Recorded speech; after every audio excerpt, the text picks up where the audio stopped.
अस्सलाम वालेकुम। आप सब कैसे हैं? उम्मीद करती हूँ आप सब अच्छा ही रहेंगे और बहुत खुश भी रहेंगे। तो बहुत लोगों की सवाल था कि आपके हस्बैंड कहाँ है, किसी का सवाल था आपका पति कहाँ है। तो आज मैं ये सारे चीज़ों के लिए ब्लॉग बना रही हूँ, ये सारे टॉपिक लेकर आई हूँ। तो मैं डायरेक्ट हस्बैंड पे नहीं आऊँगी, मैं शुरू से मेरे शादी कब हुआ, कहाँ से हुआ, कैसे हुआ, शुरू से मैं आप लोगों के साथ शेयर करूँगी। तो हम 6 बहनों के अंदर मुझे सबसे पहले मेरे मम्मी ने शादी के लिए बोली थी, लेकिन मुझे शादी से कोई इंटरेस्ट नहीं था। मुझे पढ़ाई से इंटरेस्ट था। मुझे चाहत था कि मैं चाहती थी कि मैं कुछ अच्छा पढ़ाई करूंगी, आगे डॉक्टर या टीचर बनूंगी, सर्विस करूंगी और मेरी मम्मी पापा का सहारा बनूंगी। और मैं सहारा बनी थी, पढ़ाई करके तो नहीं कर बन पाई। एक लड़के के जैसा मैं मेरी पापा के साथ कंधे से कंधे मिला के चलती थी और हर काम करती थी पापा के साथ। तो ये कहानी कभी और बताऊंगी। तो शादी की जब बात होने लगती थी तो मैं रोने लगती थी, बोलती थी मम्मा मुझे शादी नहीं करना है, मुझे आगे पढ़ाई करना है। लेकिन जो हमारे घर की कंडीशन और हालात जो था ना, बहुत बुरा था। खाना मुश्किल से हम खा लेते थे, एक टाइम खाते थे, एक टाइम भूखा ही रह जाते थे। बहुत गरीबी से हम लोग बड़े हुए हैं। आज थोड़ा हालात मेरे मम्मी का सुधरा है। मेरे पापा तो नहीं है, मेरे भाई मेरे मम्मी लोग अभी आज बहुत अच्छे से खाते पीते रहते हैं। लेकिन कुछ वक्त पहले जब हम लोग छोटे छोटे थे तो हमारी हालात बहुत ही बुरा था। तो मम्मी कहाँ से पढ़ाएंगे लिखाएंगे। तो 5वीं तक पढ़ी। 5वीं तक पढ़ने के बाद कुछ मतलब भंगार के धंधा, भंगार के कारखाना जो होता है वो हमारे घर पे मैं ही चालू की थी। कुछ 4,000 रुपया लेके मेरी मम्मी ने कुटी लोन बोलता है ना, तो मेरे मम्मी ने कुटी लोन ली थी। तो मेरे पापा ने बकरी मुर्गी धान चावल खरीद के बेचे। उन 1,000 रुपया नुकसान हो गया, बचा 3,500 रुपया। उसे लेके मैं और मम्मी मिलके भंगार का काम चालू किए। वही करते करते कुछ आगे बढ़ा। तो पढ़ाई मेरी 5वीं तक छूट गई थी। फिर मैंने बोल बोल के जीत पकड़ के 2 साल के बाद फिर से मैंने पढ़ाई के लिए स्कूल में एडमिशन ले ली। बस 8वीं तक पढ़ी। 8वीं के बाद अल्लाह पाक को मंजूर नहीं था। 8वीं पढ़ने से पहले मेरा शादी का रिश्ता आया। मेरे बड़े चाचा का जो लड़के थे, बड़ा एक ही लड़का था उनका, उनसे रिश्ता आया। तो मुझे शादी नहीं करना था। मुझे रोना धोना चालू हो गया। तो मैंने सीधा नहीं बोल दी, मैं बोली मैं भाग जाऊंगी, किसी के घर पे चली जाऊंगी। और सचमुच मेरे मुंह बोले मामा के घर पे मैं भाग गई। तो मेरे मम्मी ने मेरे दूसरे नंबर वाली बहन को शादी दी, जो अभी ऑडियो में बोली थी कि इसका झगड़ा है, पर्सनली ये निकालती, जो कि वो झूठ बोली। उसकी शादी दिए, उसकी शादी हो गई। तो मेरी दूसरी नंबर वाली बहन को शादी देने के बाद मेरे मम्मी मेरे मुंह बोले मामा के घर से लेके आए, क्योंकि जो भंगार का जो काम था वो थोड़ा आस्ते आस्ते बड़ा हो गया था, तकलीफ होता था। तो मेरे मम्मी ने लेकर आई मुझे। उसके बाद फिर थोड़ा दिन चला, चलते चलते फिर मेरे तीसरी नंबर बहन का भी शादी हो गया। कौन सी बहन? वो रेहाना, जिसे आप लोग वीडियो में देखते हैं। मुझे शादी से बिल्कुल ही इंटरेस्ट नहीं था। और तीसरी नंबर बहन की शादी हो गया। मैं 8वीं तक पढ़ी। फिर कुछ ऐसी हो गया, जो मेरी बीमारी जो आप लोग देख रहे हैं, ये बीमारी कुछ ज़्यादा बढ़ने लगा। फिर मैंने क्या कि 8वीं का जो बुक है वो बेच के मैं मुंबई के लिए आ गई 93 में।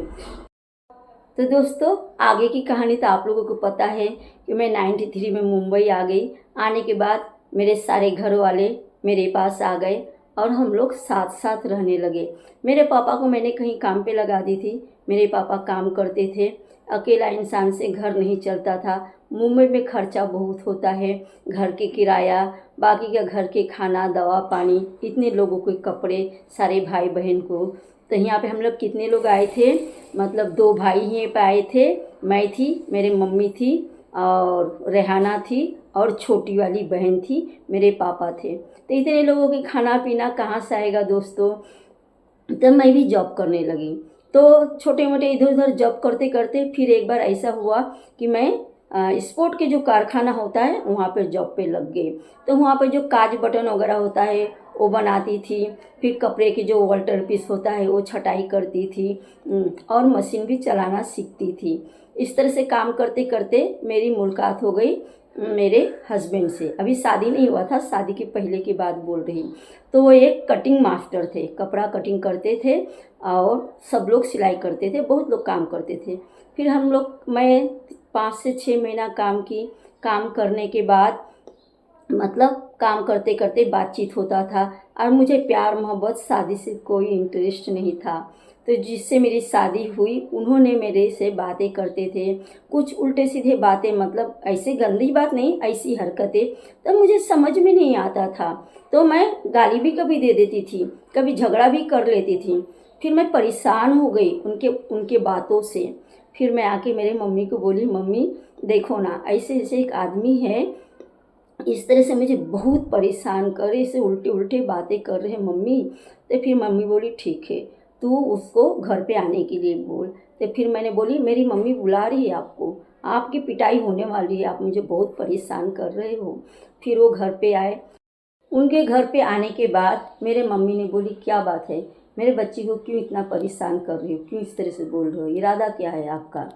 तो बोलने लगे, मैं कोई नहीं परेशान कर रहा है, थोड़ा मस्ती कर रहा था। मेरे मम्मी बोली, क्यों मस्ती कर रहे हो, क्या बोलना चाहते हो। तो बोलने लगे, मैं आपके बेटी से शादी करना चाहता है, मुझे बहुत पसंद है इसकी आदत है, इसकी बातचीत। तो मेरे मम्मी बोली, ये शादी नहीं करना चाहती, इसकी 2 बहनों की शादी हो गई, हम इसके साथ ज़बरदस्ती नहीं कर सकते हैं, नहीं तो ये खुद को नुकसान पहुंचा लेगी। तो फिर वो बोलने लगे, नहीं मुझे शादी करना है, अगर आप लोग इससे शादी नहीं देंगे तो मैं जान दे दूंगा, ऐसा वैसा बोलने लगे। उसके बाद बोले ठीक है, आपने अपनी राय बताए, मेरे सामने ही बात हुआ था, आपने अपनी राय बताए, अब आप जा सकते हो। मम्मी ने चाय बना के दे दी, नाश्ता वास्ता करा दी। फिर मैं आपको बाद में बुलाऊंगी और बातें करूंगी। फिर मेरे मम्मी मेरे पीछे पड़ गए, बेटा शादी कर लो, 2 बहनों की शादी हो गई है, कुछ दिन के बाद तुम्हारे और एक बहन की शादी हो जाएगी, तो लोग क्या बोलेंगे, कर लो। मैं बोली, नहीं मम्मी, मुझे शादी से बहुत डर लगता है। क्यों डर लगता है पता है आप लोगों को, कि शादी करने के बाद लोग मार पीट करते हैं, बच्चे पैदा हो जाता छोड़ देते हैं, टॉर्चर करते हैं। क्योंकि हमारे घर में रिश्तेदार में ऐसे बहुत सारी केस मैंने देख चुकी हूँ, तो नहीं करती थी। तो मेरे मम्मी ने समझाने लगी, नहीं बेटा, सब एक जैसे नहीं होते, 5 उंगली एक जैसा नहीं होता, आपको करना ही पड़ेगा, लड़का अच्छा है, उसका हाथ का काम है, कभी भूखा नहीं मरोगे, कल को उसको कुछ हो जाएगा तो इसके जिम्मेदार आप हो जाओगे। और दूसरी बात, अगर आप शादी नहीं करोगे तो मैं आपका दूध नहीं बख्शूंगी, जो मैंने पिलाई हूँ वो बख्शूंगी नहीं, मैं कभी नहीं माफ़ करूँगी। और बेटा, माँ बाप कब तक रहते हैं, और भाई भाभी किसका होते हैं, किसी का नहीं होते, नसीब से अगर किसी का हो गए तो हो गए, फिर आप क्या करोगे, सारे बहनों की शादी हो जाएगी तो क्या आपको अच्छा लगेगा, अकेला ज़िंदगी कैसे जियोगे, दिन पे दिन उम्र होते जाता है। इस तरह से मम्मी ने मुझे बहुत समझाए। तो मैं लास्ट में हाँ बोल दी। हाँ बोल दी। बोलने के बाद मेरे मम्मी ने उनसे कुछ टाइम मांगे। टाइम मांगने के बाद उन्होंने बोलते, नहीं मुझे जल्दी आप शादी दिला दो, नहीं तो कभी मुकर जाओगे, मुझे कुछ नहीं चाहिए, कुछ भी नहीं चाहिए, आप कोर्ट से ही शादी दिला दो। लास्ट टाइम मेरे मम्मी ने कोर्ट से शादी दिला दी। तो उससे पहले थोड़ा सा मैं बोलना चाहूँगी कि मैं बचपन में ना हल्दी और बेसन बहुत लगाती थी, बहुत ही लगाती थी। तो कोई कोई मेरे से नानी वगैरह रिश्ते में रहते थे, मजाक करते थे। तो बातों बातों में मैं बोली थी कि मेरे शादी में हल्दी नहीं लगेगा, मैं तभी लगा ले रही, और मेरे शादी में ज़्यादा लोग भी नहीं आएंगे, गिने चुने लोग आएंगे, चाय वगैरह पी के चले जाएंगे, कोई बरियाती नहीं आएगा। मुझे क्या पता था कि मेरी ये जबान सच हो जाएगा। मजाक मजाक में ये सारी बातें हुई थी और वही सच हो गया। कोर्ट से शादी हुआ, 8-10 लोगों को लेके उनको घर पे फिर लाया गया, चाय बिस्किट वगैरह पिलाया गया और बाद में वो 8-10 लोगों को खाना बनाकर खिलाया गया। तो मेरी शादी इसी तरह से हो गई। अब शादी के बाद मेरे साथ क्या हुआ, मेरे हस्बैंड क्या है, मुझे क्या क्या मेरे हस्बैंड कहाँ है, मुझे क्या क्या परेशानी झेलने पड़ा, ये सब जानने के लिए आप लोग फिर अगला ब्लॉग देखिए, अगले ब्लॉग का इंतज़ार करिए, बहुत लंबा हो जाएगा यहाँ पे। तो चलिए ब्लॉग को यहीं पे एंड करते हैं, फिर अगले ब्लॉग में मिलते हैं बाकी का स्टोरी लेके।